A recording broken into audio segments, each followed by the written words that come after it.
Candy, love and life coaching delivered straight up like your best friend would if she were a licensed and certified mental wellness professional. If you don't know me yet, I'm Candace Harper, relationship coach and hypnotherapist, and I'm here to support you with feeling epic, enough, peaceful, illuminated, and courageous in every area of your life, but particularly your love life, whether you're single or not. I'm also here to teach all of us how to vibe high and manifest the sweetest possible love in this lifetime. I'm here to teach you how to ask for candy and to get it. If you've got something to say about what you hear, email me your comments and questions, askforcandypodcast@gmail.com. You can also follow me on Instagram and TikTok @CandyLoveCoach. Also, make sure you hit the subscribe on whatever platform you're listening to. Leave a review so I can shout you out. And share with the friends and family that you know will benefit from this spoonful of sugar.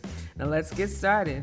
So all of these things are how I live into my purpose, the purpose of healing the past, loving myself unconditionally, and inspiring others to do the same, using our romantic lives as a field of creativity, an inspiration, a catalyst to our highest possible selves, because that is what love is there for. Love is meant to grow us.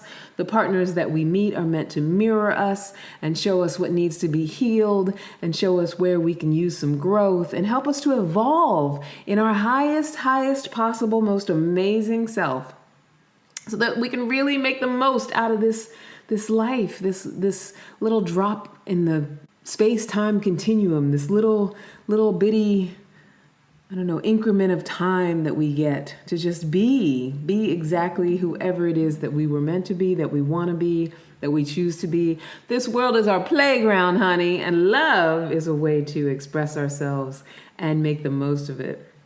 So y'all know that relationship work is my zone of genius, and the best part about it is that week to week I get to grow and learn as I interact with hundreds of people around the most intimate parts of their lives. I get to take people on their journey from caterpillar to butterfly, from unhappy with their love lives to ecstatic. I get to teach people how to get out of their own way and tap into love as a limitless resource. And most importantly of all I get to do is I get to be part of what supports healthy beginnings and sustainably healthy relationships. Specifically, I get to teach perfectionistic people like myself, I'm a transformed perfectionistic person, how to heal the past, love ourselves unconditionally, and start our love lives over from a clean slate every damn day. Because whether you are in a relationship or not, to start over every damn day is the way to be sustainably happy and experiencing love every single moment of your life. Just start fresh, over and over and over again. So today's topic, swiping left over 35. So if you are over the age of 35 and you are on the dating apps, or if you are working with a matchmaker, last week I had my friend Jada, my co-matchmaker, Jada, and we were talking about, our middle-aged female clients and, how they're navigating this swipe left sort of time we live in, this swipe left mentality. But for all of us, because I think both men and women have this experience of dating, this experience of the apps, that there is an endless amount of people. There are an endless amount of people that you could possibly match with. And so in this swipe left day and age, I do it myself. It's very easy to get on an app and just keep swiping until there's nobody left. And when there's nobody left, just putting it down until the next day and keep on swiping in the same way. Now, I'm talking about for those of us who are over 35, not to say that we are limited in, what we can have as far as other people are concerned, but we are limited in the amount of time that we have left on this earth to really fulfill ourselves and experience love. Right? So if I say that I want to have a love life, that I really want to experience being in love with someone, I got to be aware of how I'm showing up in this swipe left culture. And it was interesting. What inspired this topic was I was TikToking, because you know how we do. Sometimes you TikTok and just before you know it, the hours have just wasted away. And I ran across this woman who was about the same age as me. And she was beautiful woman, Asian woman, actually looked a lot younger than our age. And it almost broke my heart. I mean, she's actually very interesting. She has a great TikTok account, which I can't remember the name of it off the top of my head. But she was talking about her romantic life and how she has given up on dating, that there's no one out there to date, and she has completely shut that part of herself off for good. That part of her is dead. She has no interest in being in a relationship. She feels like our culture has set it up that you're not worthy unless you are in a relationship. And so she made a point to make a TikTok saying that part of her life is over and she's just not interested. And I'll tell you why I was so inspired by her post, because not that I think that everyone needs to want to have a relationship. I do think there is a level of validity to being out there and that part of you actually being dead. And I do think that there are people out there who really are past the point of any desire. I believe that can exist. However, I think if you're in a conversation about it, it's almost like when you protest too much. When you're in a conversation about it, you're making a proclamation about it. For me, the way that I sort of interpreted her TikTok was that somewhere deep down inside, the desire is still there.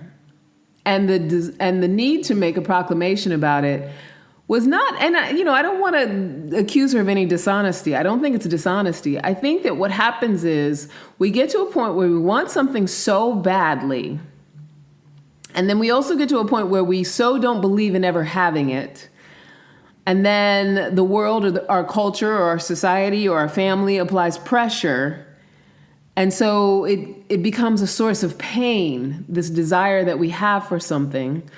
And because the pain is not being alleviated by actually having the desire fulfilled, we decide to take control and numb the desire.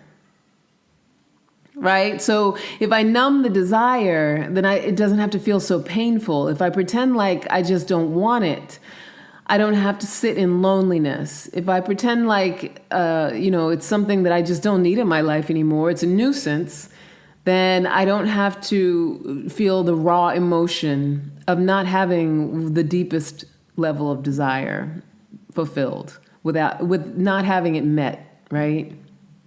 And the reason I interpreted her TikTok that way, I mean, not just because of the energy that she was giving off and what she was saying, and not because I can't possibly believe that someone wouldn't want to be in a relationship, which it is hard for me to believe that because I'm such a romantic, but I just heard in her voice that she has killed the desire, or she was purposely muffling the desire because it sounded as though it was just too painful to have it unfulfilled. And so I want to address that. I want to address that feeling of unfulfilled desire in a swipe left culture. In a culture where we feel like not only should our soulmate or the person we want show up and be perfectly what we want them to be, and for us to have the kind of chemical instant attraction that we would like to have for them, not only do we behave in alignment with believing that, but that there is just an endless resource of people, because the internet fools us into thinking that there is, or the apps fool us into thinking that there's this endless resource of people. So we keep swiping left, swiping left, swiping left, not being able to actually stop and make a choice, or when we do stop and make a choice, looking to see what's wrong with that person, so that then it's almost like without knowing it, people have to sort of jump through hoops in order to be considered valuable enough to know. Now, don't get me wrong. I've been on the apps. I'm on an app now. I'm not saying that, of course, there are people that you're just not attracted to. So, of course, you're going to swipe left on them. But I think we have to be really aware of that sense that, that the endless shopping is in any way supporting us in being able to fulfill the desire for being truly loved and connected. Because let's think about it. I mean, as a person of a certain age, and I'm talking to any of us out there over 35, most of us over 35 have had at least one relationship, and whether you got married or not, one solid long-term relationship or one encounter or connection with a person where you felt like you were really in love. By the time you get to 35, most of us have at least had that. So when you think about those first relationships, like I think about not my very first boyfriend, we were together for about a year and it was very, and I'm saying he's my first. There were guys that I dated before him, but if I'm gonna say something is in any way officially a relationship, he was the closest, in the early days, right? We were together for about a year, and I think we started. I must have been around 18, from like age 18 to 19, and there was no. We were young, so you're attracted to each other physically.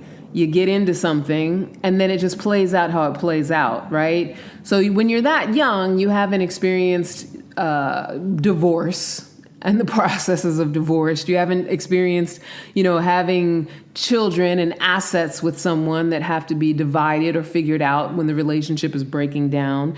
You haven't experienced having to really, truly adult with someone, live day to day and make, adult decisions, paying bills, making sure that, life goes smoothly with someone. So it's so easy. It's just like when little kids get on a bike. They're not afraid until they really fall and get hurt, right? So it's the same kind of principle. We get into these early relationships without fear. We might have some nervousness, butterflies, excitement, anxiety because it's the unknown, but there's just not all this extra, what we call emotional baggage. There's not all this extra past that's informing everything. And so that initial falling in love, if you allow yourself to get into your body and just go back to that initial experience of being madly in love, where just everything about that person was wonderful, and even the parts that weren't so wonderful, you didn't mind, and you loved the way they smelled, and you spent time together. I know I had a 13-year relationship where, and that was like a year or so after that first one ended, where it just was so comfortable. I could be 100% myself in that relationship.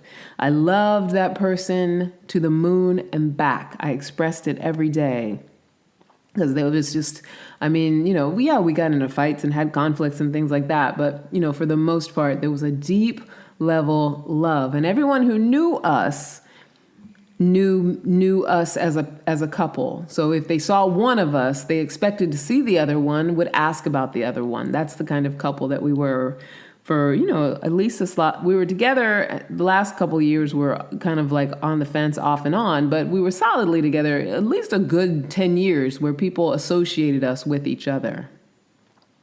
And so those beginning years of falling in love with each other, just the first sexual encounters, the first trips that we took together, all those times of just being completely comfortable and laughing and joking and just being in it. Just being fully immersed in a relationship with someone. So, we had all that beautiful time together of full love immersion is what I like to call it. And then that relationship broke down. And for me, there was a lot of pain around the breakdown of that relationship. And I feel like that's true for him as well. We ended up amicable. There's no hard feelings. Obviously, we're years later now, so there's definitely no hard feelings. But even in the beginnings of the end, even though it was hard, there was time apart that I think was just time meant to get used to being apart, what that even felt like. And that was a very painful time, but we never developed resentment or animosity towards each other. That never entered into the picture. It's just that our relationship didn't work out, but it was painful as hell. And so I say all of that to say, even when it's amicable, there's just a lot of pain involved. And what I learned from that relationship and the pain of trying to get over the end of that relationship was to be cautious and to be careful and to not give my heart too freely and to start building up protective measures and to start guarding my heart. and to start second guessing whether I was picking the right people, and, to just tread more carefully, because I didn't want to have to go through another breakup again if it didn't work out. And the reason that I started to do that is because I blamed the breaking up on having made a choice of someone who I would eventually break up with, of course, unconsciously. But in hindsight, that's what I blamed. And that's what we often do. So we go through these relationships. Sometimes they turn out horribly, because years later, I did have an abusive relationship that turned out horribly. And we blame ourselves for picking that person, for not knowing that that person was going to be who they were, or not being diligent enough, not being vigilant enough in the beginning, not, finding the red flags, not whatever it was we were supposed to do to prevent ourselves from having heartbreak. And that's where we end up getting stuck. And that is why everyone becomes so fearful of falling madly in love. And that is why this swipe left culture supports exactly that. Because here so many of us are out here, and I include myself in this, afraid to be fully immersed with someone else. Afraid to be fully immersed because of what we've experienced in the past. And so we swipe left, swipe left, swipe left every time we see something that indicates that it has any similarities to what we've experienced in the past. I have a matchmaking client right now who I introduced to a really great guy, and they really hit it off. And she's hung up on that he looks like a coworker who she had a romantic thing with that broke down and didn't work out, but they look similar to each other. So she's trepidatious about the relationship because he looks kind of like that guy. And so what's going to trickle down from that?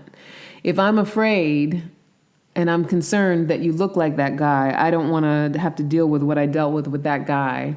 I'm going to start putting my guard up. I'm going to start treating you like you're potentially that guy. I'm going to, start doing things that foster mistrust. I'm going to start treating you in a way that's going to be unworkable for you because you're not that guy. And you don't understand why I feel the way I feel. And even if I explain to you why I feel what I feel, it's going to be hard. It'll be hard for him to wrap his mind around that you're treating me like someone that you've known before who hurt you because I look like that person. But we do that every day. And we're so afraid of full immersion that we allow the past and the things that we've experienced in the past to dictate all the decisions that we make about the future, all the choices that we make about people that we're going to go out with.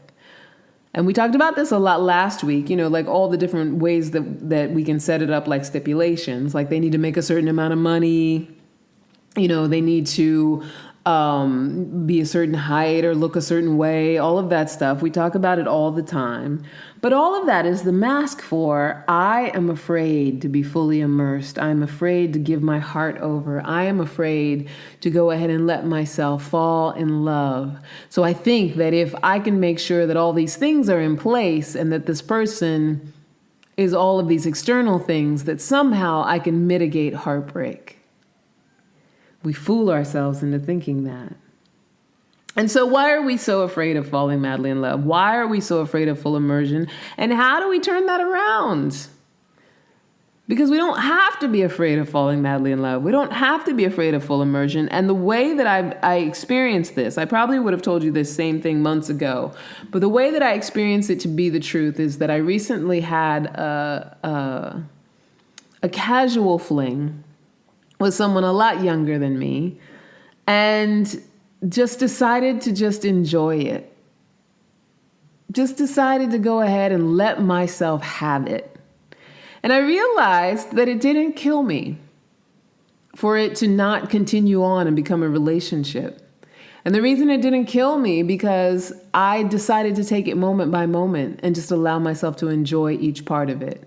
Now, sure, there was a part of me that was like, because of the age difference, I don't necessarily see it being long term. And that helped me to let go of any sort of attachments I would have formed otherwise. So that helped support me with that. But also I was able to just enjoy what we had together, the meals that we ate together, the physical closeness that we had. I was able to let myself enjoy that. The reason I was able to let myself enjoy it is because I took some time off from that last relationship to heal, right? And I say all of this to say, a lot of the times that we're afraid of full immersion with someone is because we're still nursing the wounds of the broken relationships. We're nursing those wounds. We're, touting our story about what we've been through. We've decided that what we experienced is what our love life experience is in general, that's what love is like. We generalize all men, all women, all whoever we date based on what we experienced. We walk around wounded, feeling as though, this is, and I've talked about before a coaching client that I had who was like the bad luck girl. Every relationship, either he was a drug addict or he left me and then got married a month later, or, every relationship was a crash and burn. She had one that was a long-term relationship and he broke her heart. And so you think, oh, well, that's not her fault. Of course it's not her fault, but we experience what we believe, right? We experience what we believe in. And if I'm not healing these wounds and healing my thought processes and not healing my subconscious beliefs and my thoughts, I'm going to keep repeating the same thing over and over again because I'm bringing those old wounds into every new possibility, every new chance. I'm not allowing myself to just be in it, enjoy it, and just see where it goes, to explore it, right? So we're not allowing ourselves to heal the broken wounds. And a lot of times because those broken wounds of past relationships are also indicators of ancient trauma. And by ancient, I just mean childhood. So once you get past 35, you're past a certain age. Yeah, it seems like your childhood is so far behind you. However, a lot of us are still walking around with those early traumas, those early wounds, that emotional neglect. And it doesn't always have to be some crazy, a story of abuse. Although, things like sexual abuse, physical abuse, you can carry those with you. Most definitely they affect your adult romantic relationships. But it could be something as simple as emotional neglect. A parent that didn't know how to relate with you, a parent that was overly criticizing, a parent, that was modeled bad relationships. If your parents stayed together and modeled a not loving relationship. Those are the kinds of things that dictate who you're going to be in your adult relationships. Those are the kinds of hurts and pains that we learn how to deal with as a child, that we learn how to navigate as a child.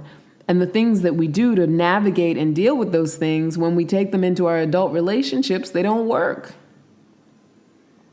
Right? So if we don't know to heal that stuff, not to manage it, not to develop coping mechanisms around it, but to heal all that old stuff. And to heal all that old stuff takes a whole process for a lot of us, especially if it's deep-seated pain. Because you got to start out with acknowledging it. And then you got to get to a point where you express your feelings about it. You validate how you feel about it. You process your feelings about it. You let your feelings be expressed in a safe and healthy way. You grieve whatever losses you felt there were around it, what you felt you lost, what you felt you lost out on. You get an understanding for what you decided as a child, what you chose, how you chose to behave, and how you continued that into your adulthood. Then there's the forgiveness piece, forgiving those who hurt us, forgiving those who didn't know any better or were sick or had their own dysfunction, brought their own stuff to the table that messed us up when we were kids. And then being able to say, even though I've been through what I've been through, I can start all over again from a clean slate and have a different experience. I can change my thoughts and beliefs. I can work on changing my thoughts and beliefs. I can do different things to change my thoughts and beliefs and come from a clean slate so that I can actually have the love that I want and experience the love that I want. So most of us don't know to do that, to heal all that old trauma.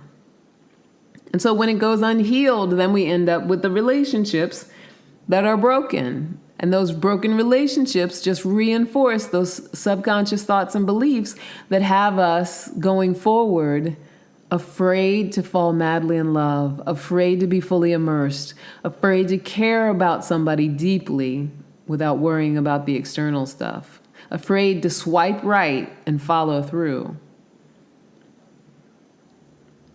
I hope you're picking up what I'm putting down, honey. And, sometimes they say, I don't know who needs to hear this. I know exactly who needs to hear this. All of us who are over 35 and keep swiping left. It's time to stop.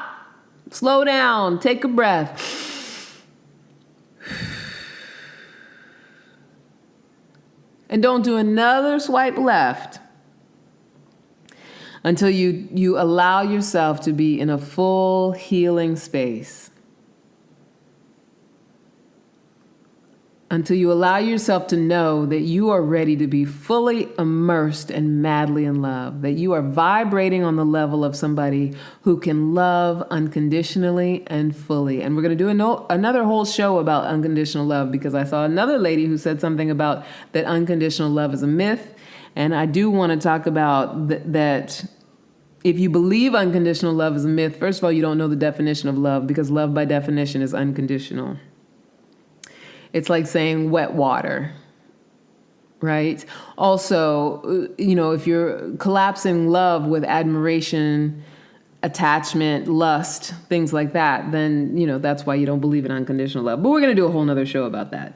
But if you want to experience that, you want to be able to fully immerse yourself, fall madly in love, feel that way that you felt when you were young, where it was just automatic. That you're vibrating on a level of just having automatic love and affinity, that you can enjoy yourself, be present and in the moment. You got to be willing to heal that trauma, to go through that process of healing that trauma. Guarding our hearts. So we're out there swiping left, and guarding our hearts. Guarding our hearts because the trauma hasn't been healed. Guarding our hearts because we're informing what's possible for us today, as far as relationships are concerned, by what happened to us yesterday. And like I was saying before, if what happened to us yesterday was the product of the pain that we were already experiencing from our trauma, we have a strong belief that that's just what happens. So when I go into tomorrow, or I go into today, I'm dating people today and tomorrow, what am I bringing? My strong belief that pain is inevitable, that people don't know how to love, that people are going to do me dirty, the relationships don't work out. If you have any of these strong beliefs, it's in your best interest to be willing to look at, what do I need to heal that this is my belief? What informed that? What told me that?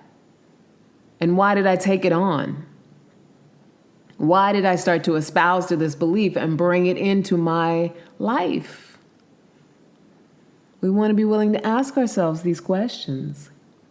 Because a guarded heart is a heart that experiences no love. You can't protect yourself from pain and experience love. For protecting your heart, you're keeping your heart closed down. You may not experience the pain, but you won't be able to experience the love as well.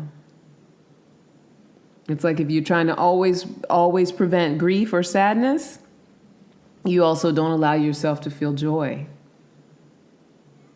Because in the work that it takes to prevent the grief or the sadness, joy can't be found. It's a paradox wrapped in an enigma. We want to be able to experience the full gamut of experiences and emotions on this earth, in this earthly plane, while we're playing here on this earthly playground.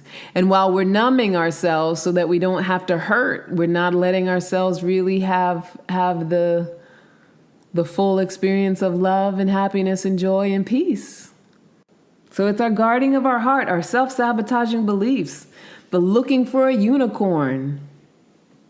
All of those are signs that we are afraid to fully immerse and fall madly in love. We are not vibrating on the level that we would attract that full immersion of love. And like I said, I know who needs to hear this because it's me. I know I need to hear it.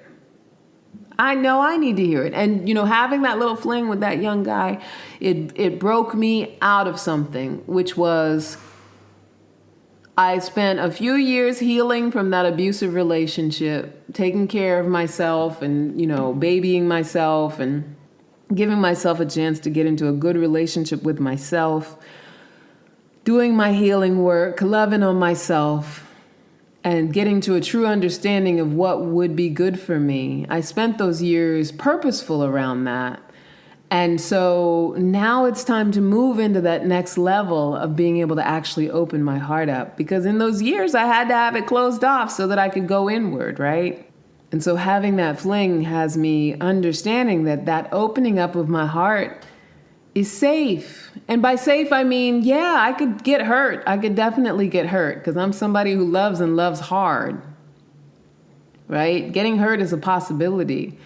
But without risking the possibility of getting hurt, I'm not going to feel the depth of love and full immersion that I have felt before, and definitely not a deeper level of love and full immersion, which I truly believe exists. But if I really want to be able to feel that, I got to be willing to take some major risks in a scary, scary world. I got to be willing to stop my automatic rejection machine and get really, really aware and conscious of how I'm moving about in my romantic life and how open I'm being and how vulnerable I'm being and how much I'm actually letting myself tell the truth about how I feel, how much I'm actually letting myself be vulnerable with people that I meet and connect with, and letting myself actually connect with people rather than being quick to judge and reject them. I have a client that told me the other day she absolutely will not date a bald man. That's just her guarding her heart, trying to protect herself because her ex-husband was bald. Makes no sense.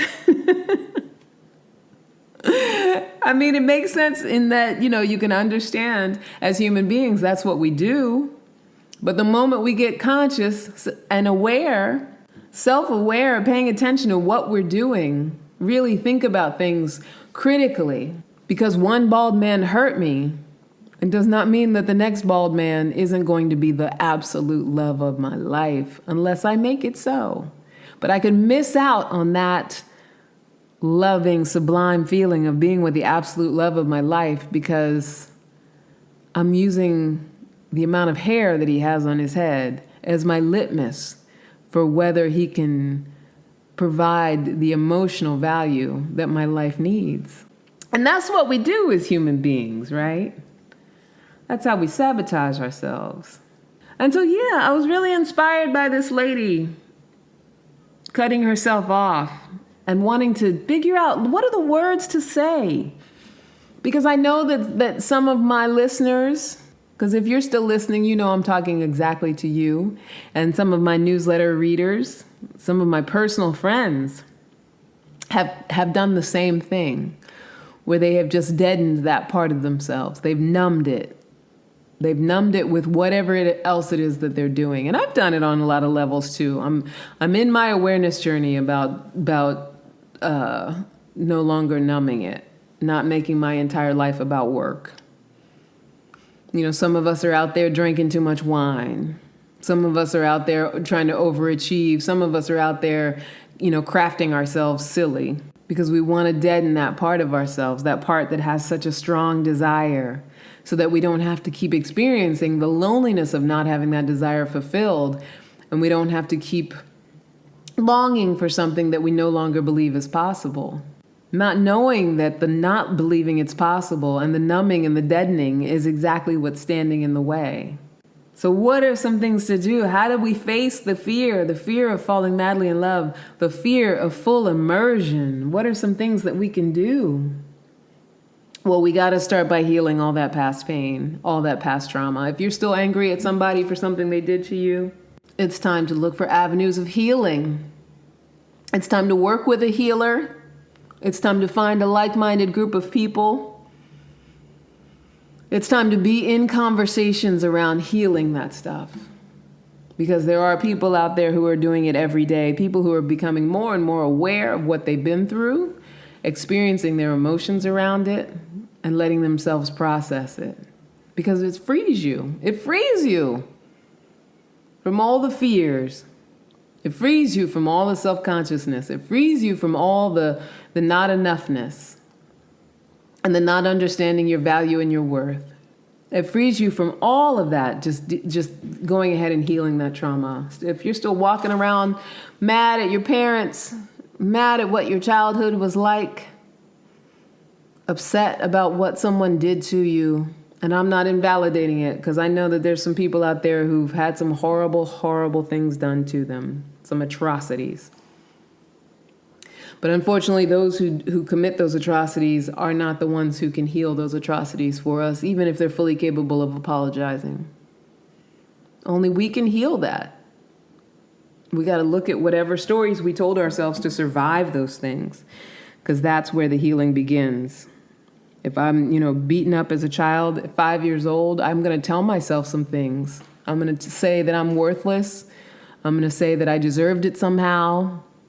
I'm going to say that this is how the world is. I'm going to say that people who look like the person who beat me up are bad people. I'm 5 years old. I'm going to make up all these things about the world based on this horrible thing that I know is not right. Because I'm a child. I don't know how to rationalize. But what we often do is we grow up in those beliefs that we form as that child, and we get to age 35, and that 5-year-old is still in charge, still running the show, still making the decisions, still making the choices, still living in fear, still hiding behind the curtain. So it's that process of healing that absolutely must be done. And as we're getting through that process of healing, we don't have to cut ourselves off completely. We get an opportunity to practice being in the moment that we're in. Because a lot of that trauma and that stuff that needs to be healed has to do with fear responses and fight or flight and all of that. And so now it makes connecting with people feel very fearful, very nerve-wracking, very anxiety-inducing for a lot of us. So learning to stay in the moment is another way to begin to face the fear of being fully, madly in love. Learning how to stay in the moment that you're in, be with what is the moment that you're in. Finding what feels good. Finding what feels good and enjoying it. So, I've started this new chapter. I've moved to Virginia. I've dated a few people, and I found myself just enjoying every moment of it, even with people that I don't necessarily see them in the long term. I don't, have any reason to develop any sort of attachment. And that's another thing too. We often think, oh, I like this person. Let me start getting attached to how I can make this work. And that's another thing that stands in our way, right? So if you like a person, you enjoy being with that person, allow yourself to enjoy your moments with that person and just be in those moments with that person. None of us is promised tomorrow. A whole lifetime can go by of planning for what we're attached to. So it's just about enjoying those moments. You can date 50 people, and if you enjoyed every moment of it, you're having a fantastic love life. You can date one person. If you let yourself enjoy every moment of it, you're having a fantastic love life. But we're so busy feeling like we can't be happy until we find the one person who fits all the requirements that most of us are out there having a crappy love life. When we could just be enjoying ourselves and having a good time and finding what feels good and not being attached to that person being what we need them to be. Just knowing that we're going to have a good time no matter what. Every date that I've been on, I enjoyed my food.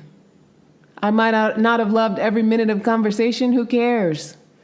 I'm there to have fun. I found the jokes. I found the lightness. I found the happiness, created it within the moment. And if at the end I felt like, oh, that was a person that, I didn't really feel like there was a lot of affinity or that we really connected, then I just move on. But I still had a good time. I can't say with any of them that I didn't have a good ass time. And I want to continue on that way. And I'm not saying that you have to.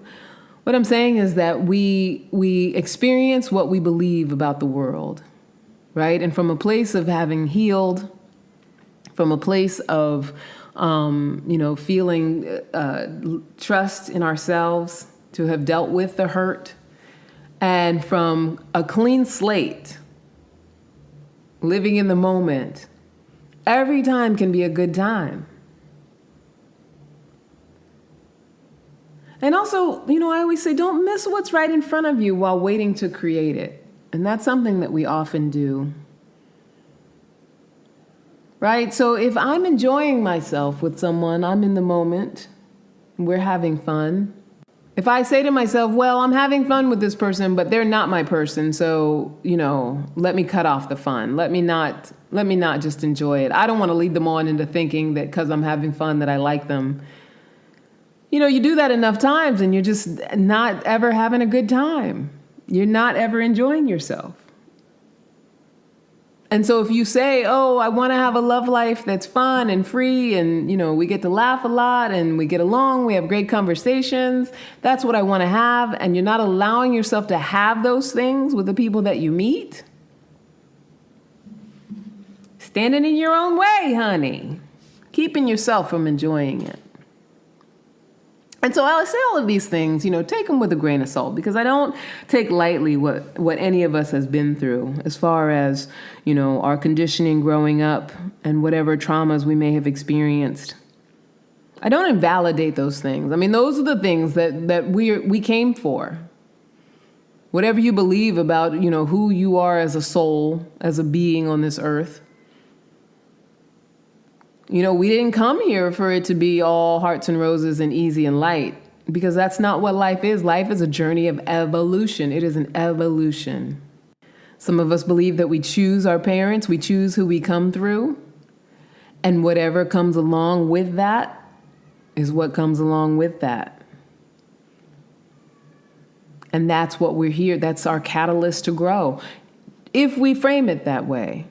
So we can choose to have our beginnings be the catalyst for our growth, the inspiration for our highest selves, for the choices that we make, or we can choose for it to be the thing that takes us down, has us addicted, has us sad and depressed about what it is that it became unfulfilled. And I know it's hard when I say that is a choice, but ultimately it is a choice. And that fear of being fully in love, that fear of full immersion, is just our beliefs informing our decisions. And our beliefs came from, this is what I experienced in the past. So within the limits of my imagination, this is all I can imagine that I would experience in the future.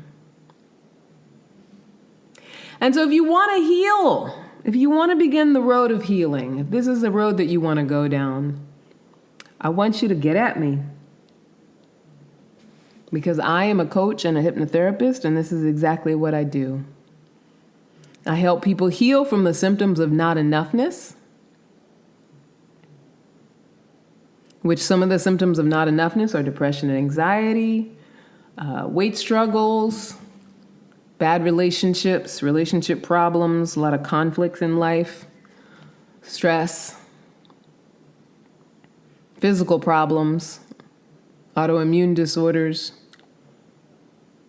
pain in the body, migraines, someone who gets sick a lot. That's how not enoughness shows up within us. And that not enoughness is the past that needs to be healed. And as I always say, we heal the past, we love ourselves unconditionally, we start all over from a clean slate.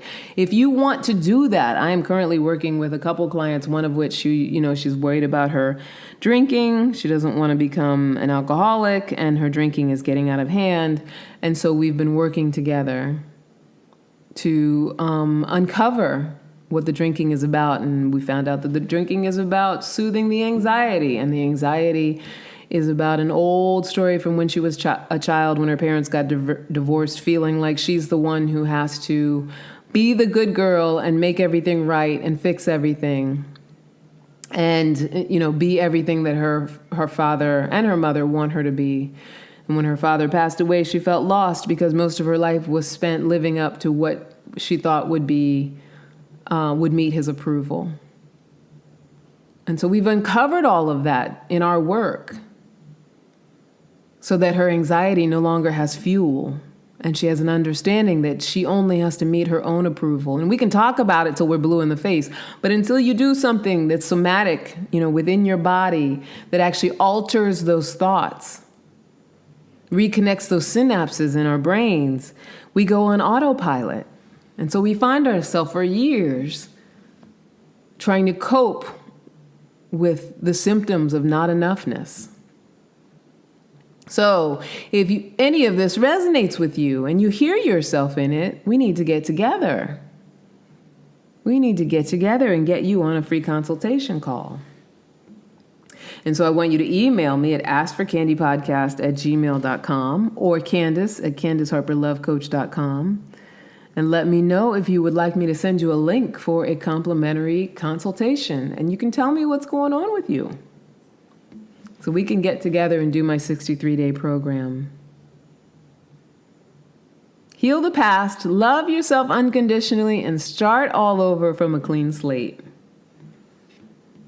Jump out of this swipe left culture and actually experience what it's like to immerse yourself in being fully, madly, deeply in love. Starting with you, starting with yourself.